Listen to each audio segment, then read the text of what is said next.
In the shadow of Buckingham Palace, where every smile is scrutinized and every gesture analyzed by millions, lies a story that has never been told. For over a decade, the world has watched William and Catherine present a picture-perfect royal marriage. But what happens when the cameras stop rolling and the palace doors close?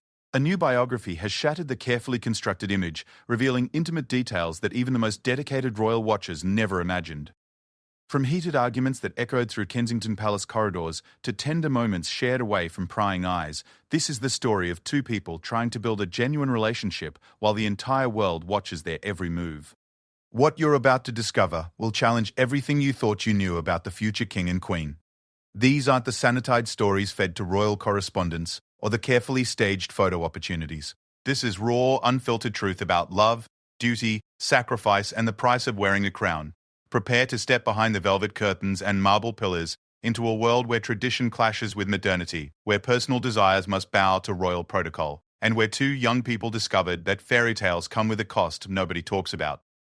The spring rain drummed against the windows of St. Andrews University as Catherine Middleton hurried across the cobblestone courtyard, her dark hair whipping in the Scottish wind. She had no idea that the tall, blonde young man, watching her from his dormitory window, would one day place a sapphire ring on her finger and change her life forever. William Arthur Philip Lewis Windsor was trying desperately to be normal. After years of being followed by photographers and having his every move documented, the young prince had begged his grandmother, Queen Elizabeth, for the chance to experience university life like any other student. What he got was something far more precious than anonymity. He got Catherine. Their first real conversation happened not in some grand ballroom or royal gathering, but in the university cafeteria over lukewarm shepherd's pie and bitter coffee. Catherine wasn't impressed by his title. In fact, she seemed almost annoyed when other students whispered about the prince sitting at her table. "Do you always eat lunch surrounded by whispers?" she asked, stirring her coffee with more force than necessary. William looked around at the other students, pretending not to stare. "Unfortunately, yes, though I was hoping university might be different." "Well, they're not whispering about me," Catherine replied with a slight smile. "So either learn to enjoy it or find somewhere else to sit." It was the first time in years someone had spoken to him without reverence, fear, or calculation. William was instantly intrigued. Their relationship began slowly, built on study sessions in the library and long walks along the Scottish coast.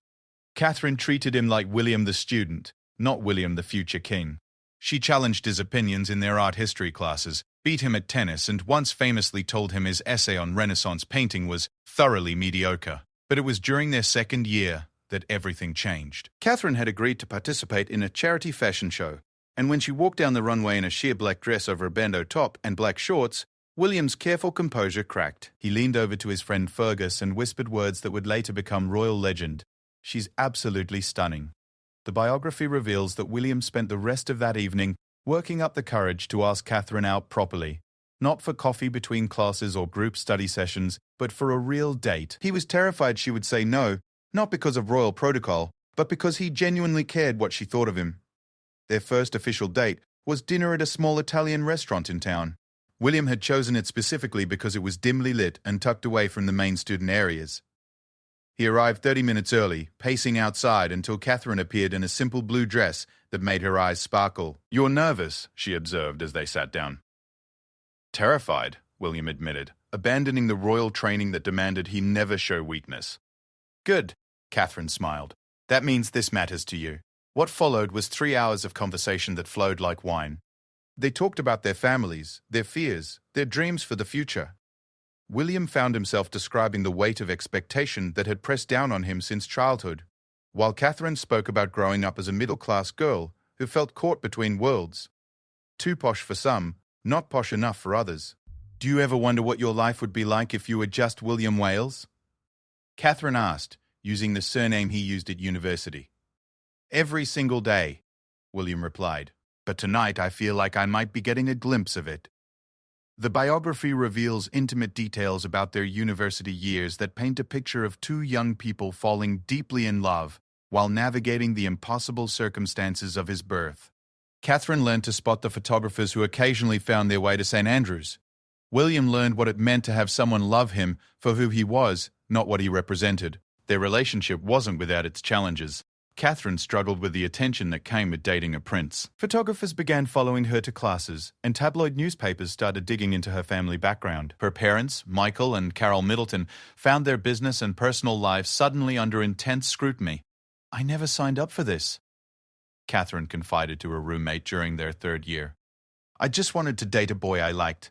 But William was no ordinary boy, and their relationship was already changing both of them.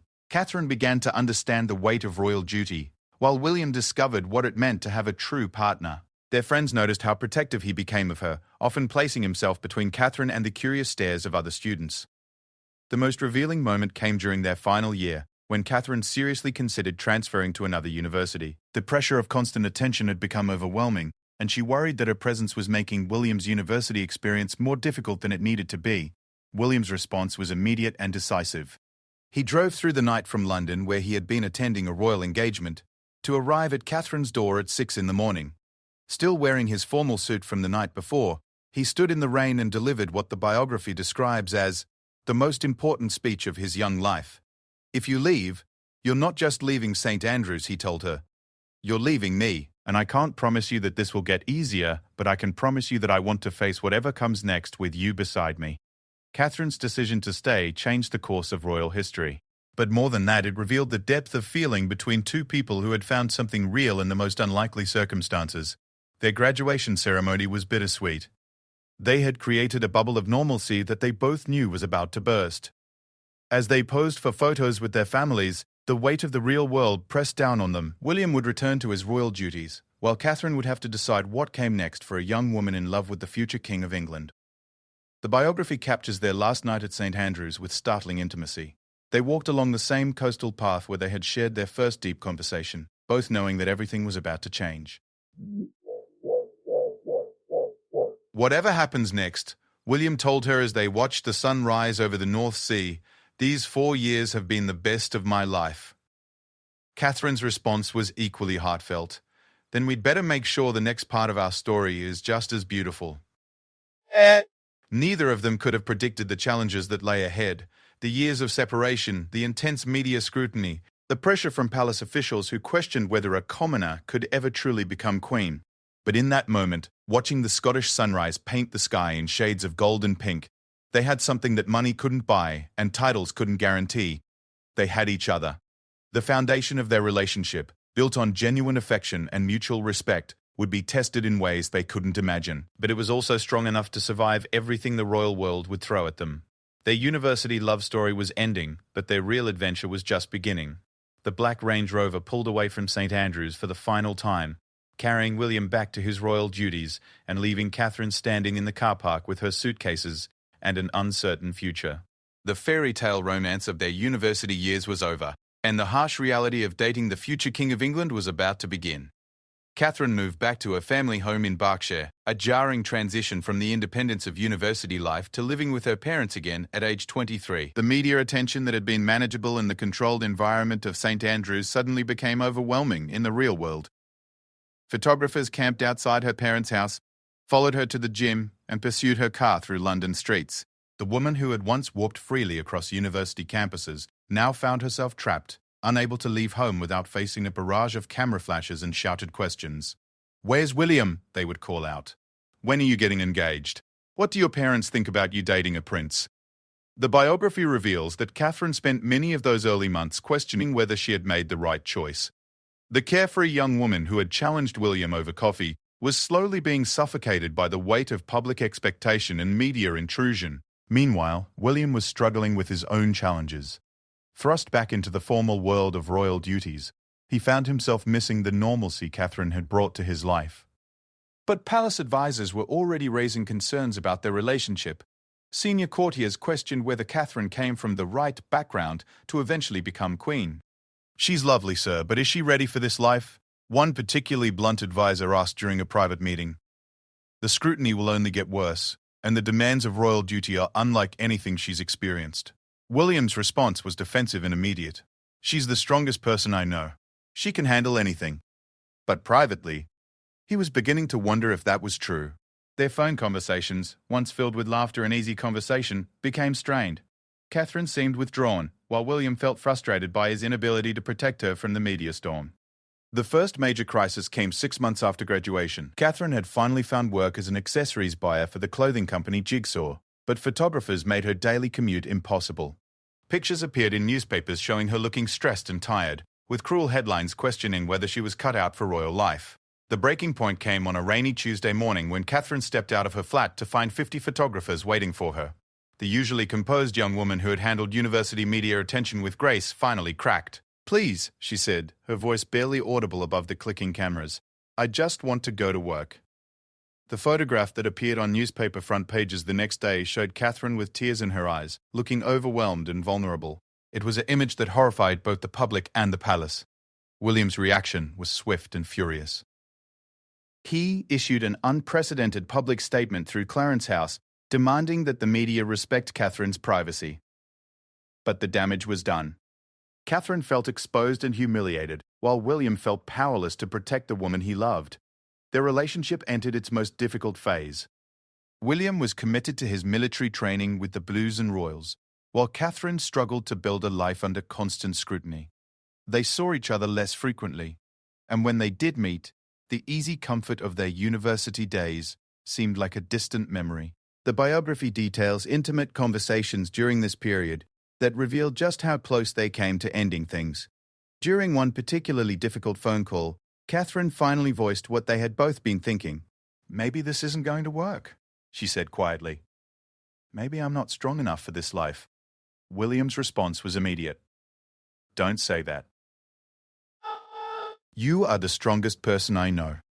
"Then why do I feel like I'm drowning?" Catherine replied. The conversation ended in tears, with both of them questioning whether love was enough to overcome the seemingly impossible obstacles they faced. William hung up the phone and sat in his barracks room, staring at the wall and wondering if he was being selfish by asking someone to share his burden. Catherine, meanwhile, was having her own moment of crisis. She confided in her mother, Carol, about her doubts and fears. The conversation, as revealed in the biography, showed the strength of their family bond and the practical wisdom that would later make Catherine such an effective royal. "Do you love him?" Carol asked simply. "Yes," Catherine replied without hesitation. "And does he love you?" "I think so.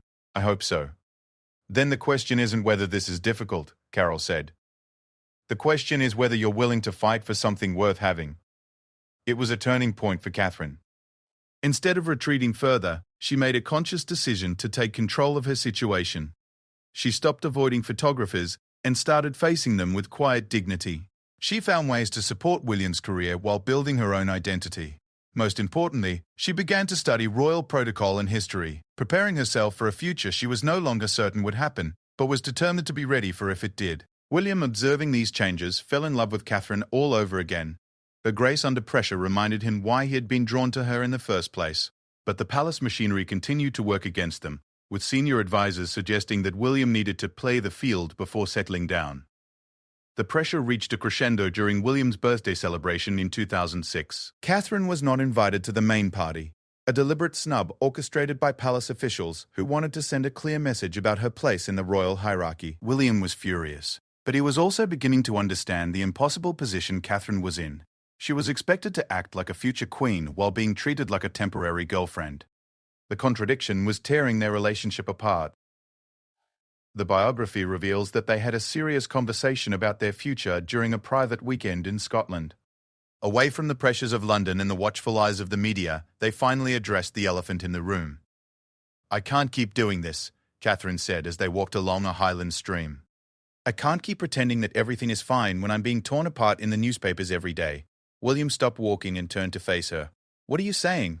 "I'm saying that I need to know if this is going somewhere," Catherine replied. "Because if it isn't, I need to start building a different life."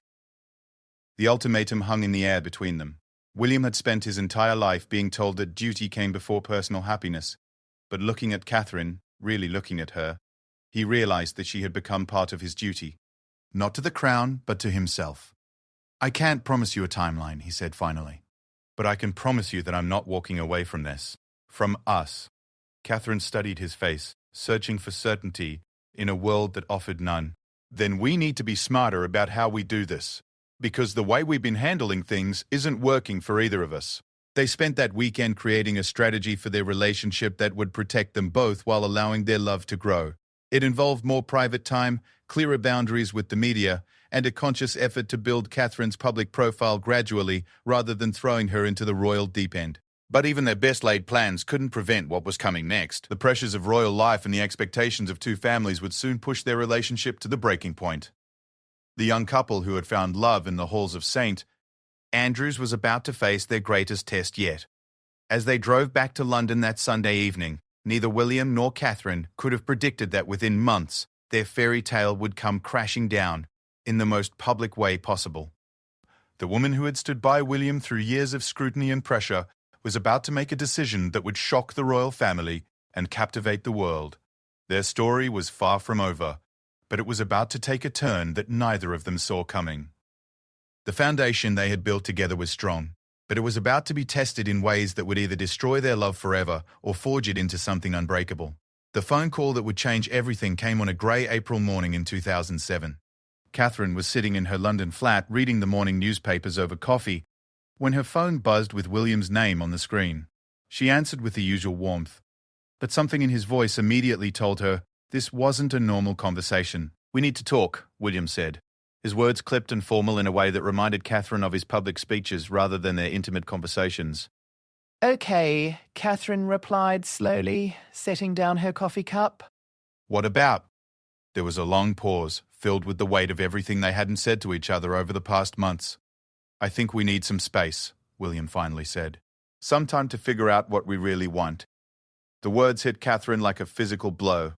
After years of defending their relationship against critics, after enduring media scrutiny that had driven other royal girlfriends away, after restructuring her entire life around loving the future King of England, William was asking for space. "Space," Catherine repeated, her voice steady despite the earthquake happening inside her chest. "What kind of space?" "I don't know," William admitted, and for the first time in the conversation, he sounded like the young man she had fallen in love with rather than the prince giving a prepared statement. "I just know that I'm confused about everything, and I think you are too." The biography reveals that this conversation lasted over an hour, with both William and Catherine struggling to articulate feelings that seemed too big and complicated for words. William felt overwhelmed by the pressure to propose when he wasn't sure he was ready for marriage. Catherine felt exhausted by years of living in limbo, never knowing whether she was building a future or wasting her time. "Maybe the palace advisors are right," William said at one point. "Maybe we're too young for this. Maybe we need to experience other things before we can know if this is really what we want." Catherine's response was quiet but firm. "I already know what I want, William. The question is whether you do." When the call ended, Catherine sat in her flat, staring at the phone for a long time. The woman who had handled years of media pressure with grace and dignity finally allowed herself to fall apart. She called her sister Pippa, who rushed over to find Catherine crying in a way she hadn't seen since they were children. "He wants space," Catherine explained through her tears. "After everything we've been through, he wants to figure out what he wants." Pippa's response was characteristically direct. "Then give him all the space he can handle. And while he's figuring out what he wants, you figure out what you're worth." Meanwhile, William was having his own crisis at Clarence House. He had made the call he thought he needed to make, but instead of feeling relieved, he felt empty. His military colleagues noticed his distraction during training exercises. His brother Harry, despite their competitive relationship, could see that William was struggling. "You know you've just made the biggest mistake of your life, right?" Harry said during a rare moment of brotherly honesty. "I don't know anything anymore," William replied. "Everyone keeps telling me what I should do, what I should want, who I should be with. I just need to figure out what I actually want for myself." "And you couldn't figure that out with Catherine?" Harry asked. William didn't have an answer. The breakup, when it became public knowledge a few days later, dominated headlines around the world. "Wills dumps Kate," screamed the tabloids, while more respectable newspapers offered analysis about the pressure young royals faced in modern relationships. Everyone had an opinion about what had gone wrong and who was to blame. Catherine handled the media attention with a dignity that impressed even her critics. She continued her work, maintained her friendships, and refused to speak publicly about the breakup. But privately, she was devastated. The biography reveals journal entries from this period that show a young woman questioning everything she had believed about love and her own worth. "I keep thinking about what I could have done differently," she wrote. "Should I have been more understanding about the pressure he was under? Should I have been stronger when dealing with the media? Or should I have been honest earlier about what I needed from this relationship? The most painful part for Catherine wasn't the breakup itself, but the feeling that she had somehow failed a test she hadn't known she was taking. For years she had tried to prove herself worthy of royal life, only to be told that perhaps she had been trying too hard. William, meanwhile, was discovering that freedom didn't feel the way he had expected. Without Catherine's steadying presence, he found himself partying more and working less. Photographs appeared in newspapers showing him at London nightclubs with other women, images that delighted gossip columnists but worried his family. The biography details a particularly revealing conversation William had with his father, Prince Charles, during this period. Charles, who had his own complicated romantic history, offered advice that was both practical and personal. "The question isn't whether you can live without her," Charles told his son. "The question is whether you want to." "I don't know," William admitted. "Then you'd better figure it out," Charles replied. "Because while you're experimenting with freedom, you're losing the one person who loved you for who you are rather than what you represent." The turning point came 3 months after the breakup, at a mutual friend's party where both William and Catherine were guests. They had managed to avoid each other at social events up to that point, but this time there was no escape. Catherine arrived first, looking stunning in a simple black dress that emphasized everything William had lost. She was surrounded by friends and seemed genuinely happy, laughing and dancing with a lightness that had been missing during the final months of their relationship. When William arrived an hour later, the party atmosphere noticeably shifted. People watched to see how the former couple would interact, but Catherine gave him nothing more than a polite nod before returning to her conversation. It was exactly the reaction William hadn't expected. He had assumed Catherine would be upset or would try to talk to him. Instead, she seemed to have moved on completely. For the first time since the breakup, William realized that Catherine might not be waiting for him to figure out what he wanted. The biography describes William watching Catherine from across the room, seeing her as if for the first time. Without the weight of their relationship and its complications, he could see clearly what he had given up. Catherine was radiant, confident, and completely herself in a way that reminded him of the girl who had challenged him in university. "She's amazing," William's friend Fergus observed, following his gaze. "Yes," William replied quietly, "she is." But the most revealing moment came when Catherine prepared to leave the party. William watched as she said goodbye to their mutual friends, gracious and warm with everyone except him. As she reached the door, their eyes met for just a moment across the crowded room. Catherine's expression was unreadable, but there was something in her eyes that hit William like a punch to the chest. It wasn't anger or sadness. It was indifference. The woman who had once looked at him like he was her entire world was now looking at him like he was a stranger. William spent the rest of the party in a daze. He left early and drove through London for hours, trying to process what he had seen. Catherine wasn't pining for him, or waiting for him to come to his senses. She was building a life without him, and she seemed to be doing just fine. The biography reveals that this was the night William finally understood what he had lost. Not just Catherine the girlfriend, but Catherine the partner, who had made him a better version of himself. The woman who had stood by him through the worst media attacks and the most demanding royal duties was now applying that same strength to getting over him. Over the following weeks, William found himself paying attention to Catherine in ways he hadn't during their relationship. He noticed how she handled difficult situations with grace, how she maintained her dignity under pressure, and how she had grown stronger rather than bitter after their breakup. Friends reported that William seemed distracted and regretful, but pride kept him from making the first move toward reconciliation. Catherine, meanwhile, was genuinely moving forward with her life, taking on new projects and rebuilding her confidence. The standoff might have continued indefinitely, but fate intervened in the form of another social event where their paths crossed. This time, William wasn't content to watch from across the room. The biography describes him approaching Catherine with an unusual humility that surprised everyone who witnessed it. "Can we talk?" he asked simply. Catherine studied his face for a long moment before nodding toward a quieter corner of the room. What happened next would determine whether their love story was truly over or whether it was about to begin a new chapter. The prince who had asked for space was about to discover whether the woman he had let go was willing to give him a second chance. The conversation that would change the course of royal history happened in a corner of a crowded London club, with music thumping in the background and their friends pretending not to watch. William and Catherine stood facing each other for the first time in months, the weight of everything unsaid hanging between them like a physical presence. "You look well," William said, immediately regretting the inadequate words.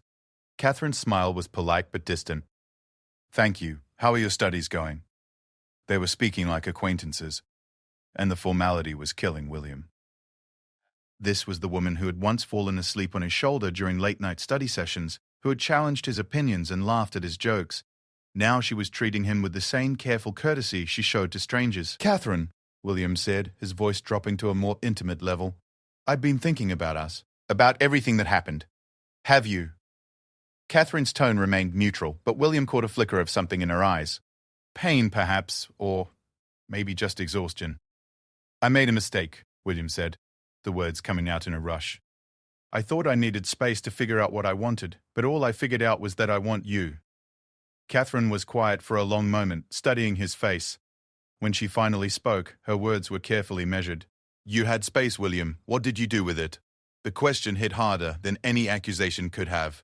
William thought about the months he had spent partying, trying to convince himself he was happy, telling friends he was finally free. The freedom had felt like drowning. "I wasted it," he admitted. "I spent so much time trying to prove to myself that I could be happy without you that I forgot to actually be happy." "And now you've decided you want me back?" Catherine asked. There was no anger in her voice, just a weariness that broke William's heart. "It's not that simple," William said, recognizing how his words sounded. "I know I hurt you. I know I don't have the right to ask for another chance. But I also know that losing you was the worst thing that's ever happened to me." The biography reveals that this conversation lasted over an hour, with both of them moving to a quieter location as the club grew more crowded. Catherine didn't make it easy for William. The months apart had given her clarity about what she would and wouldn't accept in a relationship. "I spent 3 years of my life loving you," Catherine said at one point. 3 years dealing with photographers, nasty headlines, and people questioning whether I was good enough for you. And when it got difficult, you decided you needed space to figure out if I was worth it." William winced at the accusation, but he couldn't deny its accuracy. "You're right. And I'm sorry. I'm sorry for putting you through that, and I'm sorry for being too young and stupid to appreciate what we had." "Sorry doesn't fix the fact that you broke my heart," Catherine replied. "And it doesn't promise that you won't do it again when things get difficult." It was the opening William had been hoping for. Catherine was angry, but she was engaging with him. If she truly didn't care anymore, she would have walked away from the conversation. "You're right," William said. "I can't promise that I'll always handle things perfectly, but I can promise that I'll never walk away from us again. What we have is too important, too rare, to throw away because I'm scared of the responsibility." Catherine looked at him for a long time, searching his face for sincerity. "What's changed, William?" "What makes you think this will work now when it didn't work before?" "I've changed," William said simply. "I know what it feels like to live without you, and I never want to feel that way again." "And you've changed too. You're stronger now, more sure of yourself." "Maybe we're finally ready for this." The conversation didn't end with a dramatic reconciliation. Catherine told William she needed time to think, and they parted ways with nothing resolved. But something had shifted between them. A crack in the wall Catherine had built around her heart. Over the following weeks, William began a careful campaign to win Catherine back. The biography details the thoughtful gestures and private conversations that slowly rebuilt the trust between them. Unlike their university courtship, this wasn't about grand romantic gestures.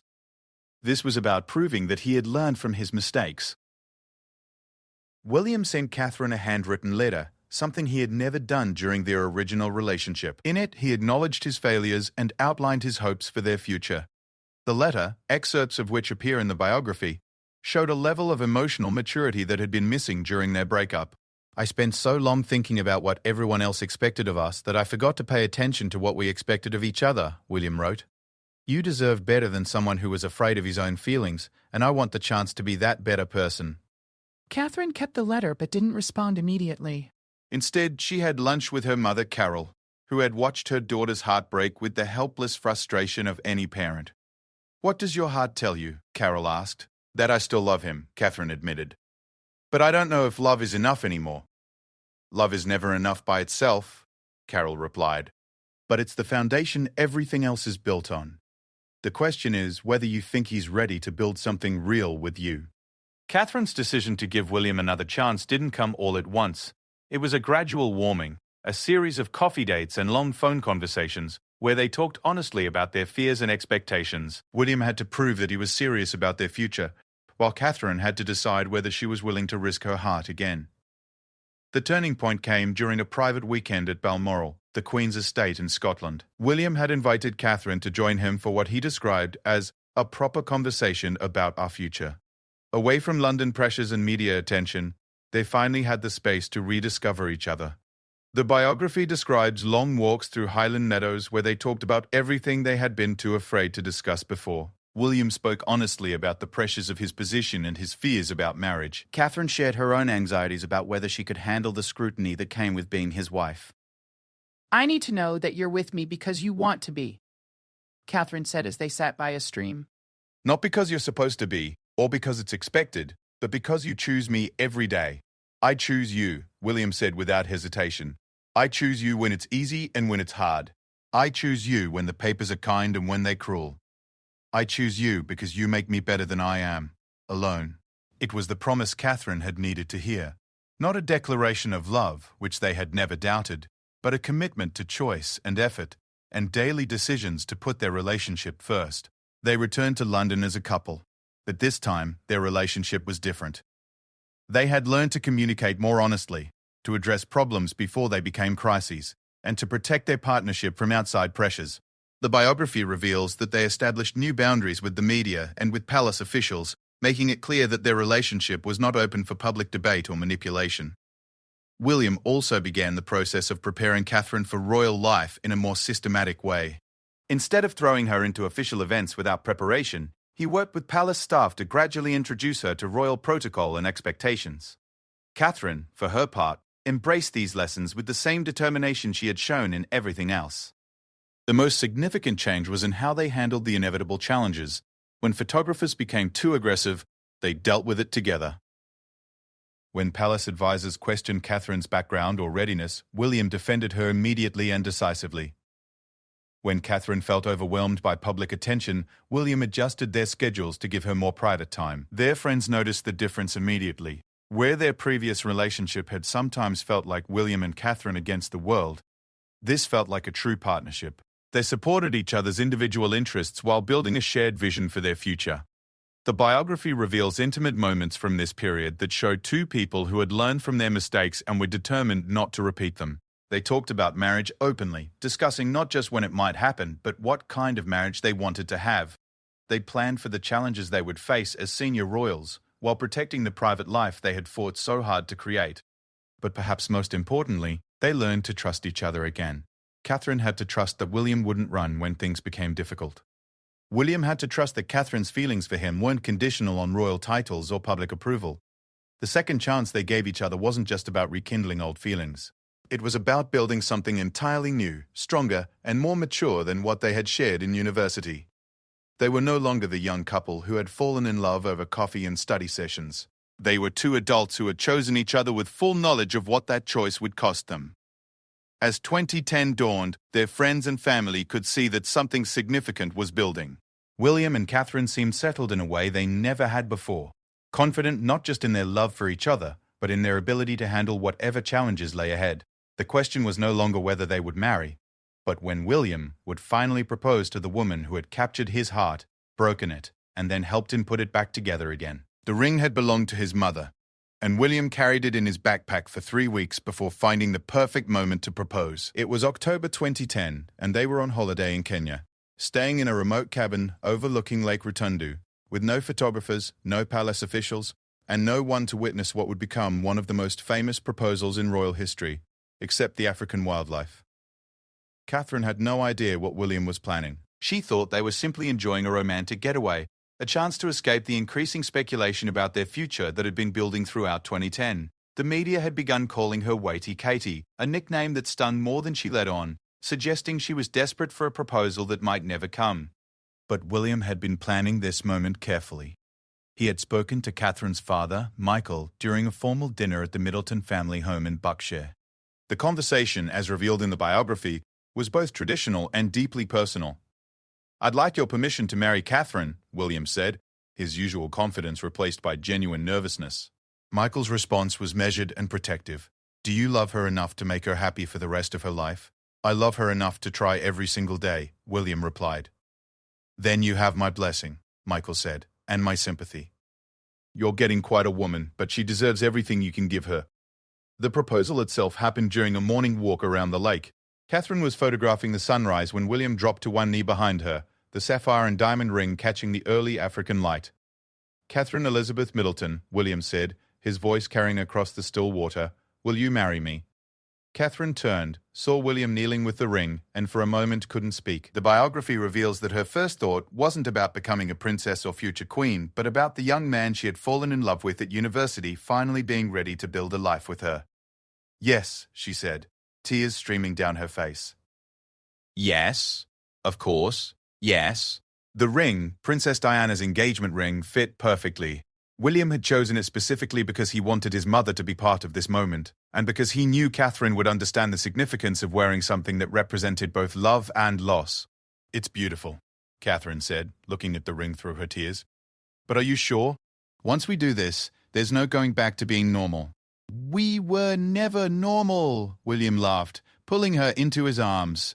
"But we can be extraordinary together." They kept the engagement secret for 3 weeks, telling only their immediate families and closest friends.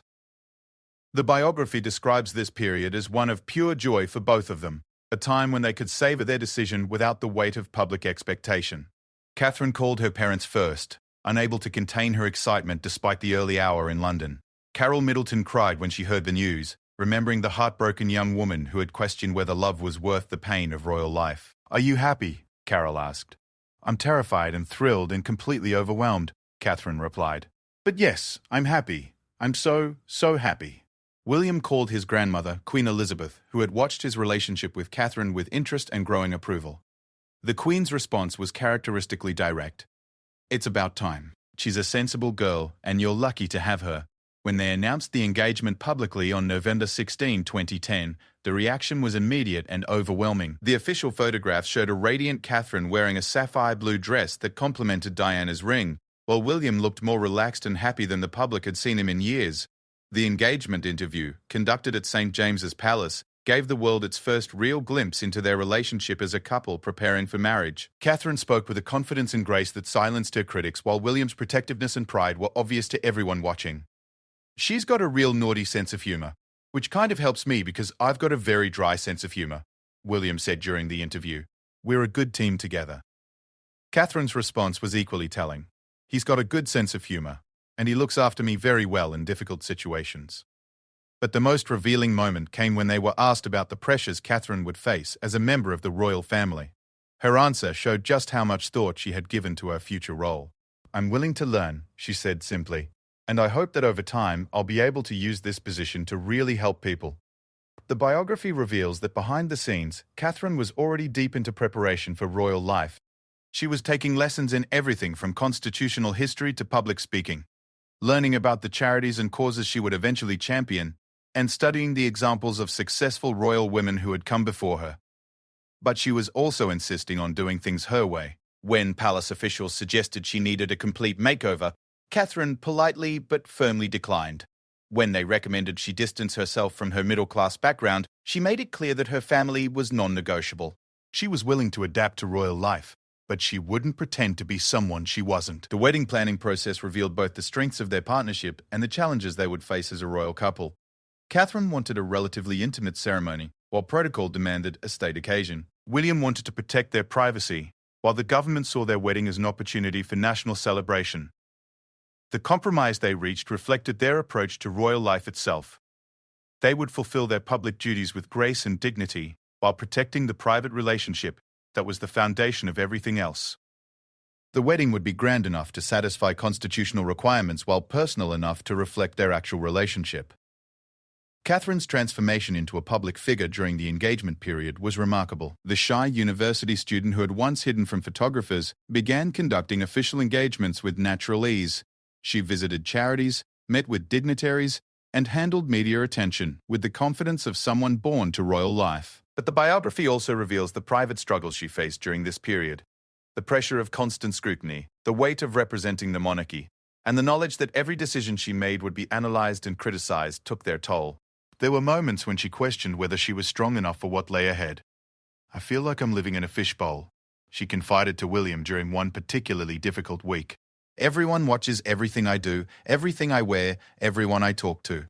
William's response showed how much he had learned from their earlier struggles. "Then we'll make sure the fishbowl is as comfortable as possible." and will face it together.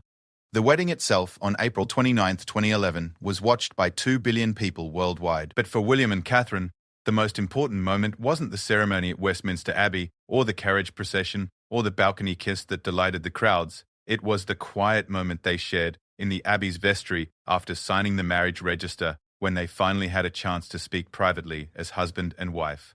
"We did it," Catherine whispered, her voice filled with amazement. "We did," William agreed. And now the real work begins. The biography reveals that this moment of private connection in the midst of public spectacle would become a pattern in their marriage. They learned to find each other in crowds, to communicate with glances across formal dinner tables, and to protect their relationship even when surrounded by the machinery of monarchy. Their first years of marriage were not without challenges. Catherine faced criticism for her fashion choices, her public speaking, and her approach to royal duties. William struggled with balancing his military career with his royal obligations.